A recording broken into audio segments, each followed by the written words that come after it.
Sorry, there's someone calling me. This is my ringtone. Scared Potter. Please go away.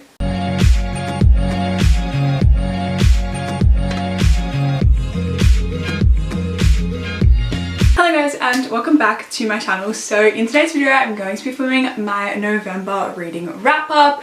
I had such a good reading month this month. I read 10 books, but I literally loved every single book that I read. Like I gave nothing under a 4 stars, and like that's pretty rare. Usually I give at least one thing like a 3 stars or like something lower, but I actually loved everything I read this month and I'm so excited to share these books with you. I found some new all-time faves and I just loved every book that I read, and like yeah, I can't wait to share them all with you. So without further ado, let's just go ahead and get straight into the video. The first book that I read is A Risk on Forever by N.S. Perkins.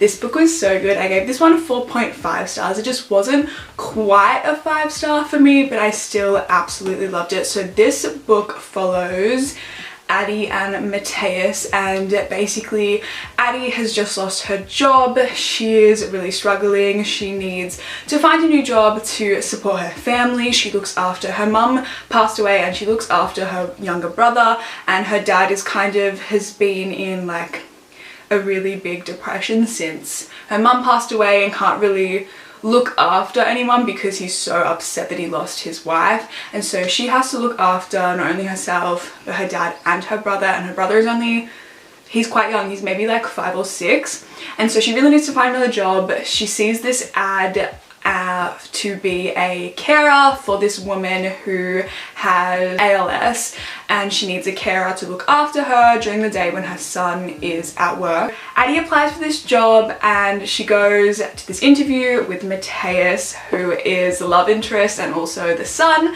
of this woman who has ALS, and he doesn't like her immediately. He's like, no, you're not fit for this job, like sorry. But the mother, I don't remember what her name is, she really likes this girl and thinks that she'll be perfect. She doesn't treat her like she has this severe life-threatening illness. She just treats her like a regular person, which is what any, you know, like ill person really wants. And so she ends up getting the job and she has this connection with obviously Matthias, but he's really mean to her. He doesn't really like her. Eventually, it's not like super enemies to lovers, it's more like a little bit of dislike to friends to lovers. And so she has this really amazing connection with the mum, and obviously she's falling for Matthias, but she doesn't want to like, you know, sacrifice like her job or put her job at risk by getting to know Matthias. But the mum's a little matchmaker and kind of pushes them to be together, and it's super cute. This book is also quite sad, bawled my eyes out. There's letters in this book and letters always make me cry. But yeah, I really enjoyed this one and I gave it 4.5 stars. Also, this cover is stunning. Like hello, it's literally so freaking pretty. I'm obsessed. The next book that I read is The Cheat Sheet by Sarah Adams. This one is friends to lovers, fake dating, which are 2 of my favorite tropes. And this book was so good. I gave it 4.5 stars as well. So this follows Nathan and Bree, and Nathan and Bree have been best friends since high school, I believe. And they've always kind of liked one another, but they both think that the other one isn't interested, and so they go about their lives. They both have boyfriends, girlfriends, and they never really have anything between them. But then one night Brie gets drunk and ends up spilling all of the details of her, you know, being in love with her best friend to a reporter, because Nathan is a famous football player, and she spills all these details to a reporter. She doesn't know that it's a reporter, and she's obviously drunk, and then this kind of blows up and everyone is kind of shipping them, wants them to be together. And so Nathan's manager or like whatever decides that they should start a fake relationship and they should, you know, be together in the public eye, and that's what ends up happening. And obviously this is the ideal situation for both of them. They're both really into one another, and Nathan takes this opportunity to kind of make Brie fall for him, even though he knows that he kind of had this feeling that she's into him, but he knows that she doesn't want to ruin the friendship. And so he comes up with this cheat sheet of ways to get her to, you know, admit those feelings, and it's really, really cute. Next 3 books that I read are the last 3 books in the Dirty Air series. So Collided, Wrecked and Redeemed. I read Throttled last month, if you've seen my October reading wrap up, and I really, really enjoyed that one, but I loved these 3 so much more. I just feel like these 3 have so much depth, whereas Throttled almost doesn't. Like, it does still deal with some serious topics, but these ones deal with a lot of deep stuff. Like, this one deals with grief really well, this one deals with a lot of anxiety, and this one has disability rep, which is awesome. So I gave Collided 4.5 stars, and I gave Wrecked and Redeemed 5 stars. I loved these 2 so much. I think Redeemed might be my favorite, but I think Jax is my favorite boy. So these are all F1 romances. All the boys are F1 racers, and they all are about these boys falling in love with these girls. So Collided is about Liam and Sophie, and this is a friends to lovers romance. But Liam helps Sophie complete this bucket list of things that she wants to do. Goes from there. This one's really, really good. I gave this one 4.5 stars. Like I said, it just wasn't quite 5 stars, but I really, really loved it, and I love the bucket list aspect of this one. And then Wrecked follows Elena and Jax is my favorite boy. He's literally everything. He's British, so I automatically loved him because of that. And he's dealing with a lot. He's going through all this stuff. He suffers with severe anxiety, and he is kind of going off the rails, going off the deep end with alcohol and just ruining his reputation. And so Elena is a PR rep person, and she comes in and she's essentially his babysitter. She's there to clean up his reputation, and obviously a love story forms there, but this one has amazing anxiety representation in here. And it was really interesting to see, because often you don't see a lot of books that have the guy dealing with a lot of anxiety and panic attacks and things like that. It's usually the girl, but this one is obviously Jax is dealing with a lot of that stuff, and it's really, really, really good, and I absolutely loved this one. And like I said, I gave it 5 stars. And Redeemed, can we talk about how pretty these covers are for starters? Like, hello. This one's about Santiago and Chloe, and this one is a fake dating romance. So this is fake dating. They start a fake relationship, and because Santiago is dealing with a lot of stuff, this has disability rep, like I said, and I've never read, I don't want to spoil it, but I've never read a book with this type of thing in it, and it was really interesting to read, and I love that this was represented so well in this book.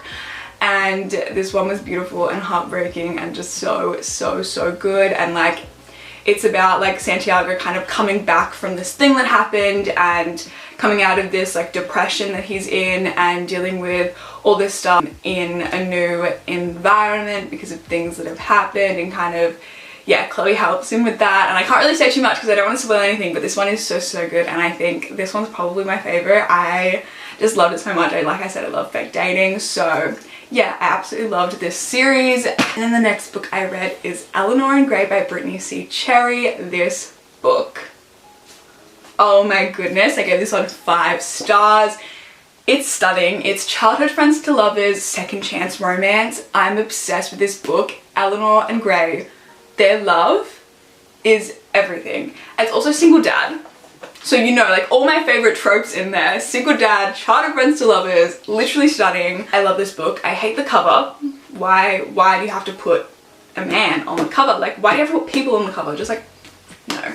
But this book is stunning and heartbreaking. Oh my goodness, I was bawling my eyes out. You don't even understand. I was crying so much. But this one follows Eleanor and Grey, obviously, as the title suggests. And it's childhood friends to lovers. So when they're about 16, 17, they went to school together, and Eleanor is a bit of a nerd. She is that girl that sits in the corner of the party reading her book. She loves Harry Potter, so like we love that. We don't like J.K. Rowling, but we love Harry Potter. And so, like, if you didn't know, I'm obsessed with Harry Potter. I literally have, you can't even see it, but I have so much Harry Potter stuff up there. But yeah, so she meets Grey at this party, like doesn't meet him, like, because they go to school together, but like really starts talking to him for the first time at this party.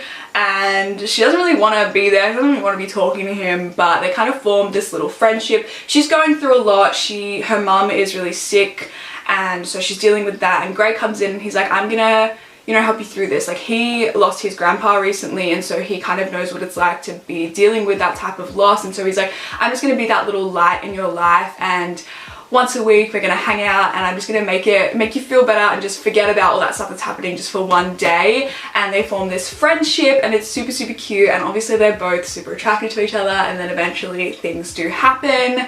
And that's part 1 of the book, and then you skip to part 2, which is 19 years later, and they haven't spoken in years, and so much has happened since then.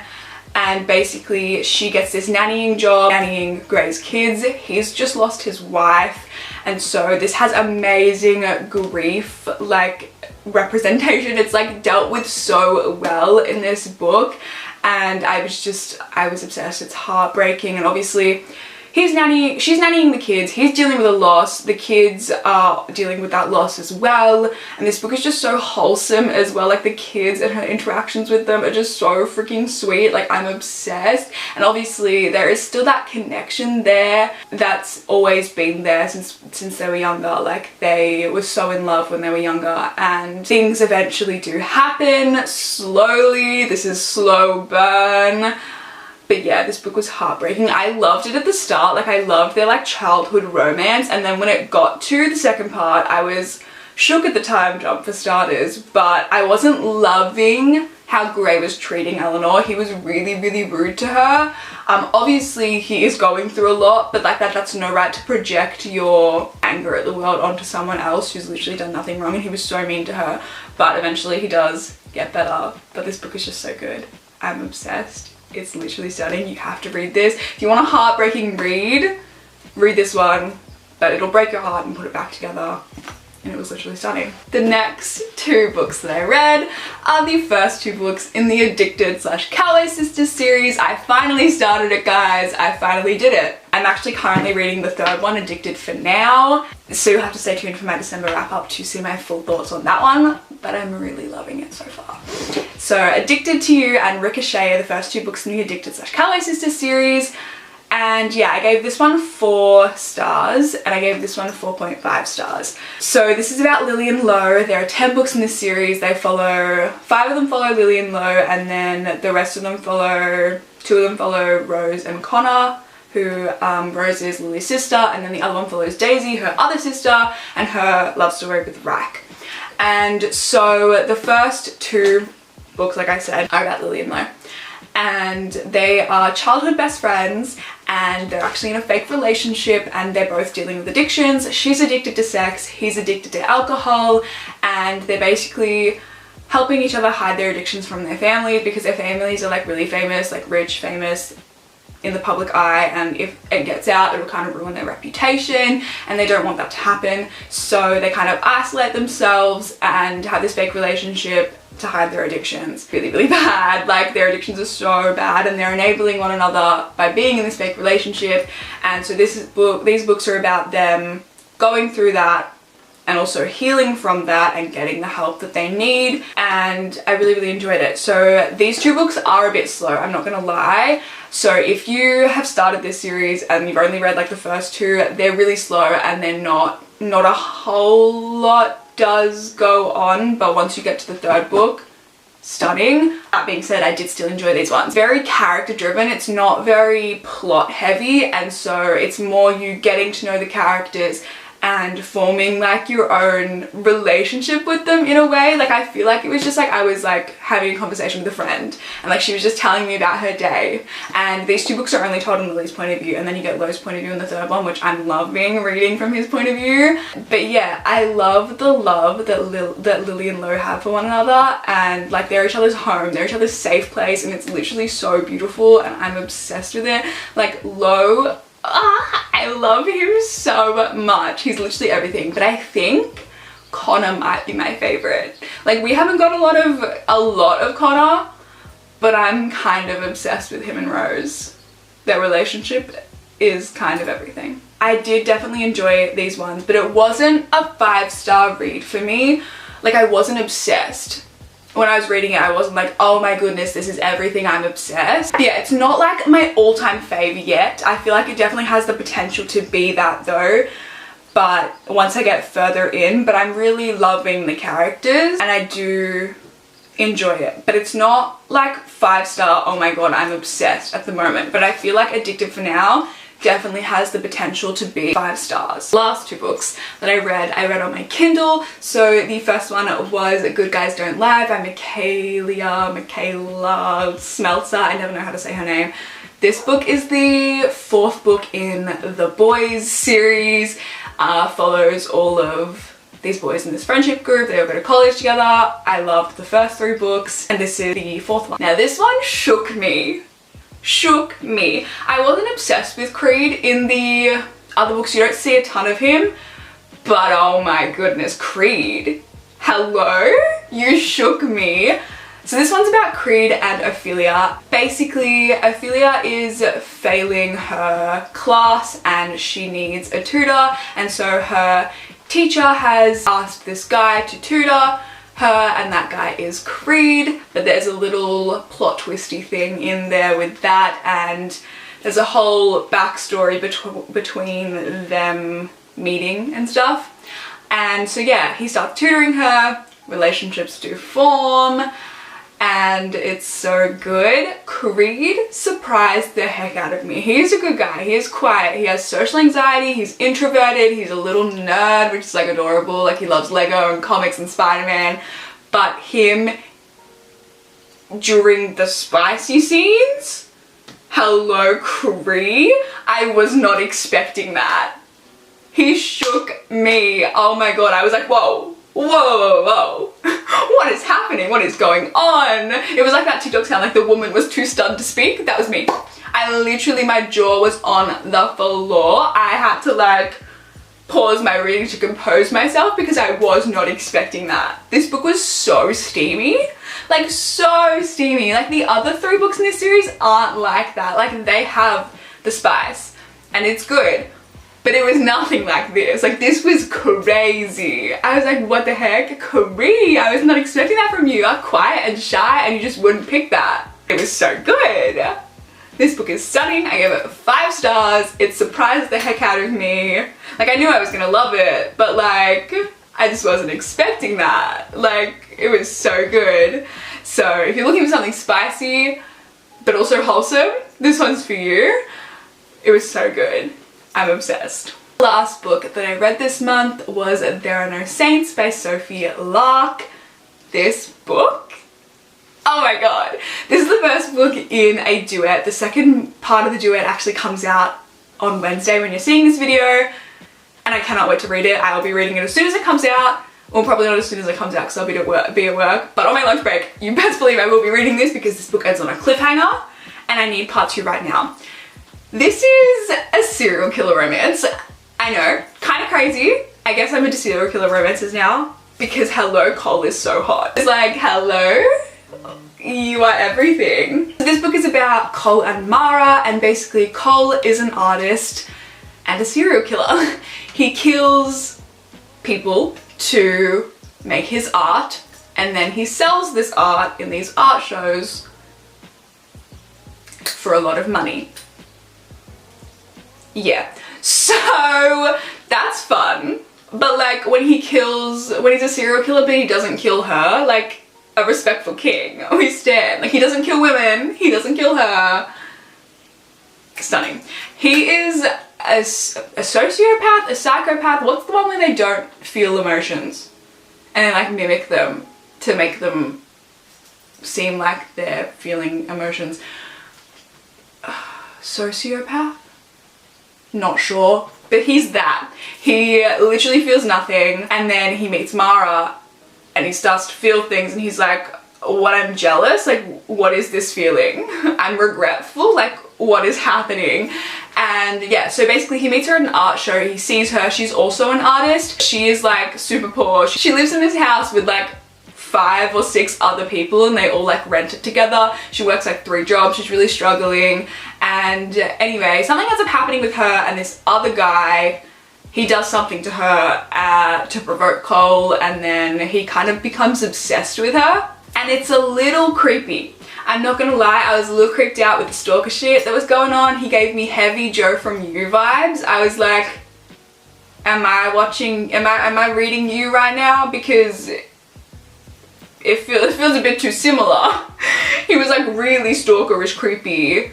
Like, it was weird, but then it got good and I like fell in love with him and I was like, oh my god, Cole. And the scene in his studio, oh my goodness, stunning. So yeah, basically he starts to help her out and like lets her rent this room in his studio and helps her get into these art shows to show her work and becomes her like mentor. And all the while she's trying to figure out who this guy was that did this thing to her, and eventually happen between them. They're super attracted to one another. I'm super excited to read the second part of this book. I gave it on 4 stars. It was stunning and I can't wait to read part 2. And I also really want to read more from Sophie Love because I really liked her writing and I know she writes a lot of mafia, so I want to read more from her. If you guys have any recommendations of books by Sophie Lark, let me know and I'll put them on my TBR. That is all the books that I read in the month of November, so I hope you guys enjoyed this video and got some new book recommendations. I definitely recommend you guys read every single book in this video because they were all stunning. And yeah, I hope you guys enjoyed this video and I will see you guys in my next one. Bye guys.